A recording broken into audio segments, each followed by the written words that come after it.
So what's up mga ka-idol, magandang gabi po. Magandang gabi po ulit mga ka-GMA Garage, no? So ito po ang vlog na to for awareness lang po sa mga kasamahan natin bilang kasamahan natin to. Itong post na ito ni Bong Concha for awareness lang po sa lahat ng mga OFW na katulad nating OFW. So kasi ito hindi nila alam to.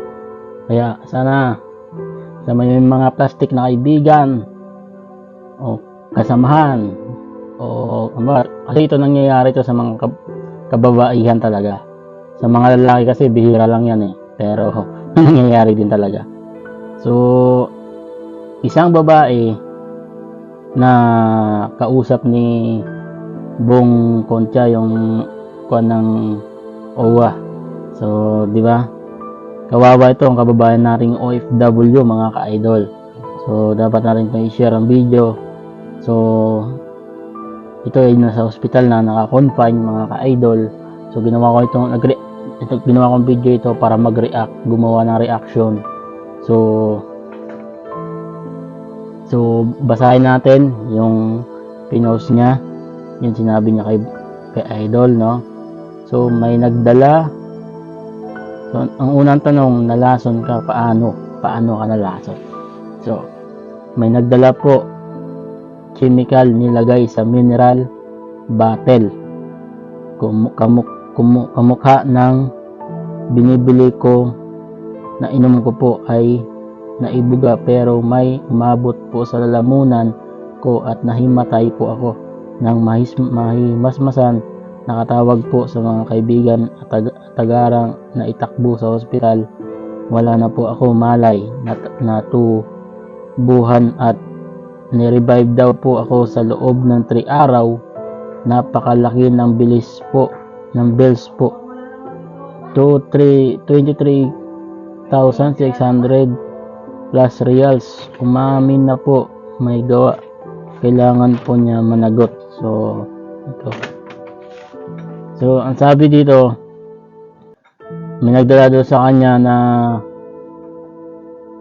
mineral, nakahawig sa binibili niya, na iniinom niya. So, buti na ibuga niya pero mayroong konti na naiwan sa kanyang lalamunan at yun nga nahimatay yung kababayan nating OFW. So, buti na dala agad siya sa ospital, no? So, dito sinabi kasi dito tungkol to sa kasamahan niya. So, kaya ako napareact sa video sa post na to. React lang tayo. So, mag-ingat po tayo mga ka-idol kasi sa buhay abroad kasi nandyan yan, may kalabang ka talaga na hindi mo maiwasan.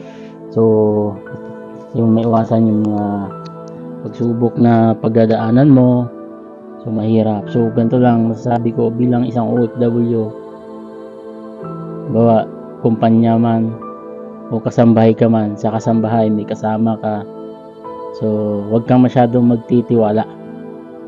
Kapag alam mo sa una nagkaroon na ng hindi magandang loob sa inyong dalawa, halimbawa sa inyong dalawa, kasama mo, pag alam mo doon pa lang na napapansin mo na mabigat sa pakiramdam mo, ikaw na mismo ang umiwas.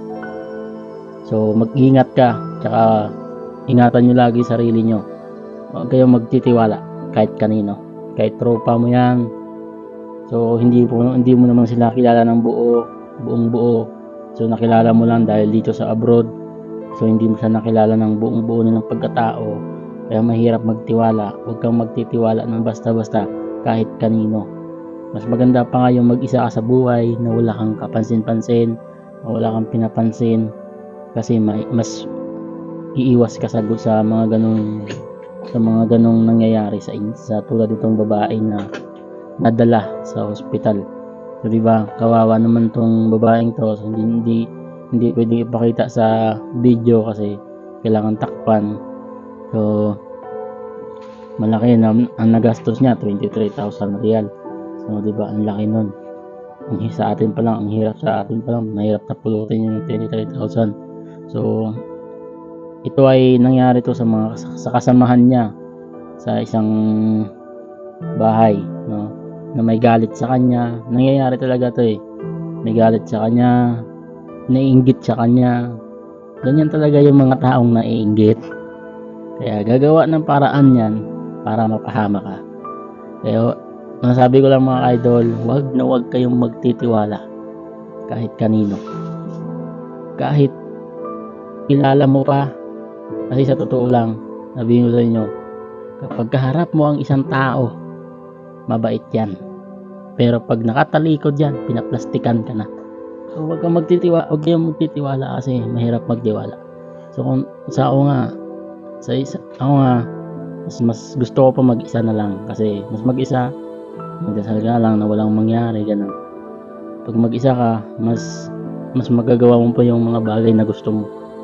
Kasi kung marami kayo, may mga kaibigan ka nga, hindi naman totoo. So yung maganda yung kaibigan mula nung pagkabata mo na mayroon kang kaibigan hanggang dulo na siya samahan ka. Kasi ngayon, nasa abroad ka, nakahanap ka nga ng kaibigan, halimbawa lang, nakahanap ka. So pag di porket magkasundo na kayo, magtitiwala ka, huwag kang magtitiwala.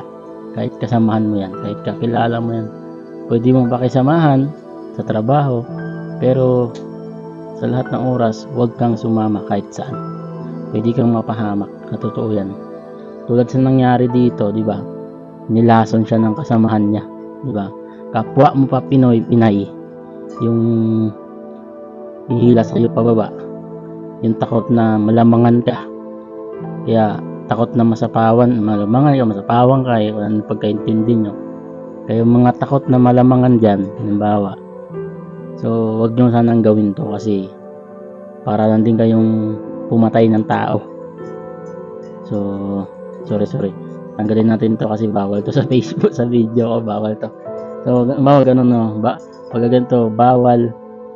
Pag ganito, na mahirap sa nangyari, gumawa ng kasalanan tong naglason sa kanya, sana naman ay dapat panagutan niya yun. Kasi ito nga, sinabi dito sa post na umamin naman yung gumawa nun. So, kailangan talaga niya panagutan. So, kawawa itong babae kasi siyempre may mga anak din yan sa Pilipinas, may pamilya sa Pilipinas na naghintay, na umaasa na makauwi siya, pero hindi niya alam na ganun pala mangyayari sa kanya. So, ganun talaga dito. Kahit naman sa Pilipinas, basta pumasok ka sa kumpanya, construction man yan, o anong trabaho man yan, meron talaga ng mga taong naiinggit. Akala nila mayabang ka, pero hindi pala. So, tingin nila mayabang ka dahil kahit hindi naman pala. Ganun yung mga taong naiinggit. So, tulad yan kahit saan naman trabaho, kahit sa ibang bansa man yan, dito man yan, o dyan sa Pilipinas, lahat yan meron. Kaya kailangan naka-ready ka kung ano mang mangyari. So, ito payo ko lang, huwag ka basta-basta magtitiwala kasi natotoo lang, nung bata ka pa hindi mo kilala yan. Makilala mo lang yan dito lang sa ibang bansa. So, di porket nakilala mo na, pagkakatiwalaan mo na, hindi. So, ako kasi hindi ako basta-basta nagtitiwala kasi mahirap magtiwala. Kasi mahirap na. Kasi alam mo naman yung mga Pinoy na, di ba, plastikan lang naman. Kunwari mabait pag nakaharap ka, pero pag nakatalikod pala, pinikwento ka na sa iba, pinagchichismisan ka, pinag-uusapan ka, di ba? Yung mga mali mo, akala mo sila hindi nagkakamali. So, hayaan nyo lang yung mga taong pinag-uusapan kayo. Hayaan nyo lang, pagdasal nyo lang na sana maging mabait pa sila. So, hayaan nyo lang kasi ganun talaga. May araw din yan, may karma din yan mga ganun tao. So, pag pinag-uusapan ka, pinag-uusapan ka nila, pakinggan mo lang kahit naririnig mo na yung pangalan mo. Huwag ka na lang mag-react kasi hindi lang naman ang ikaw ang gagawa ng pagganti. Kumbaga, pagpasa Diyos mo na lang para at sila ang Diyos na ang bahala gumanti sa kanila. Kasi kapag gumanti ka, ikaw pa mismo nagkaroon ng kasalanan. Magpakumbaba na lang kasi yun talaga. Ganun talaga kasi mahirap mo talaga magtiwala sa sa hindi natin kaano-ano talaga. Kahit na kasama natin pero mahirap talaga magtiwala. So huwag natin ibuhos yung tiwala natin. Tama na yung 20%, yung 80% itira mo sa'yo. Yun lang mga ka-idol yung may papayo ko kasi itong babae na to nakakaawa talaga.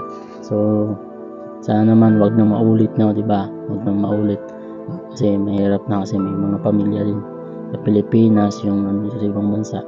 So sana wag na maulit. So ayun lang mga ka-idol, maraming salamat po sa panood ng video natin. So ito pala sa video na Diwata na gumanda na yung mga views natin sa mga video. Maraming salamat sa panonood din ng mga video. Paki-share na lang po itong video at paki-like na lang po. At yung aking YouTube channel, GMA Garage Vlog. So maraming salamat po sa mga nagsa-subscribe. So kilala ko na po kasi yung mga nagsa-subscribe sa akin. Mas marami na yan sa Pilipinas yung mga nagsa-subscribe. So maraming salamat po. Hanggang dito na lang mga ka-GMA Garage.